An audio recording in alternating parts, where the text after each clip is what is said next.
ఛత్తీస్గఢ్ నారాయణపూర్ జిల్లాలో ఈ నెల 21న జరిగిన ఎన్కౌంటర్లో కర్నూలు జిల్లాకు చెందిన యువతి మృతి చెందింది. 15 ఏళ్ల క్రితం ఆస్పరి మండలం ములుగుందం నుంచి హైదరాబాద్కు వలస వెళ్లింది లలిత కుటుంబం. కుల నిర్మూలన పోరాటం సమితి ఉద్యమాల పట్ల ఆకర్షితురాలైన లలిత మావోయిస్టు కార్యకర్తగా చురుకైన పాత్ర పోషించింది. ఈ నెల 21న జరిగిన ఎదురుకాల్పులో 27 మంది మావోయిస్టులు మృతి చెందగా అందులో లలిత కూడా ఉన్నారు.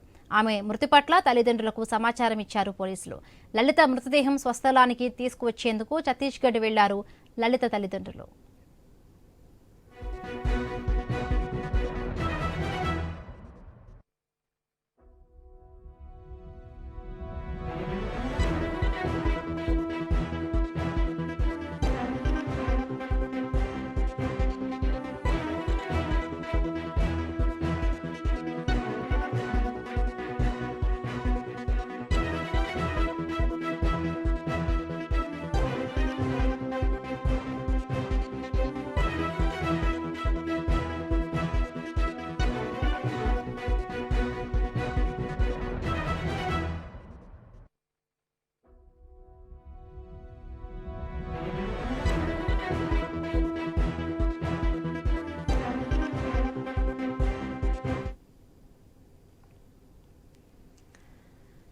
ఛత్తీస్గఢ్ నారాయణపూర్ జిల్లాలో ఈ నెల 21న జరిగిన ఎన్కౌంటర్లో కర్నూలు జిల్లాకు చెందిన యువతి మృతి చెందింది.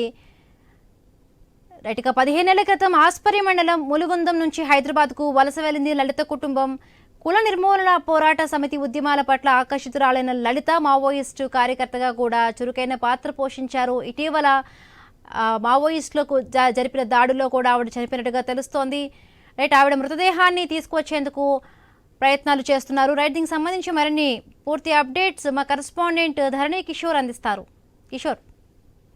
హిమబిందు, గత 5 రోజుల కిందట యొక్క ఛత్తీస్గఢ్ నారాయణపూర్ జిల్లాలో జరుగుతున్నటువంటి మావోయిస్టులకు ఇటు పోలీసులకు జరుగుతున్నటువంటి ఎదురుకాల్పుల్లో కర్నూలు జిల్లా ఆస్పరి మండలం ములుగుంద గ్రామానికి చెందినటువంటి లలిత అలియాస్ సంగీత అనే ఒక యువతి మరణించినట్లుగా ఇటు సోషల్ మీడియాలో వార్తలు వస్తున్న నేపథ్యంలో వాటిని పరిశీలించి యొక్క యువతి యొక్క మావోయిస్టు గా ఉంటూ అక్కడ ఉన్నటువంటి పోలీస్ కాల్పుల్లో చనిపోయిందని చెప్పి సమాచారం అందుతోంది. అయితే గత 15 ఏళ్ల క్రితం ఆస్పరి నుంచి అంటే కర్నూలు జిల్లా నుంచి హైదరాబాద్ కు వలస వెళ్లి అక్కడ ప్రజా సంఘాలు, కుల నిర్మూలన పోరాట సమితి తదితర యొక్క ప్రజా సంఘాల్లో ఆకర్షితురాలై అక్కడ చురుకుగా పాల్గొంటూ ఈ యొక్క మావోయిస్టు కార్యకర్తగా పనిచేస్తున్నట్లుగా సమాచారం అందుతోంది. అయితే దీనికి సంబంధించి ఇటు కర్నూలు జిల్లాలో ఉన్నటువంటి వారి తల్లిదండ్రులకు వారికి కూడా అధికారికంగా ఏ సమాచారం రాకపోయినా ఇటు సోషల్ మీడియాలో వస్తున్నటువంటి వార్తల నేపథ్యంలో వారు ఆ ప్రాంతానికి వెళ్తున్నట్టుగా సమాచారం అందుతోంది.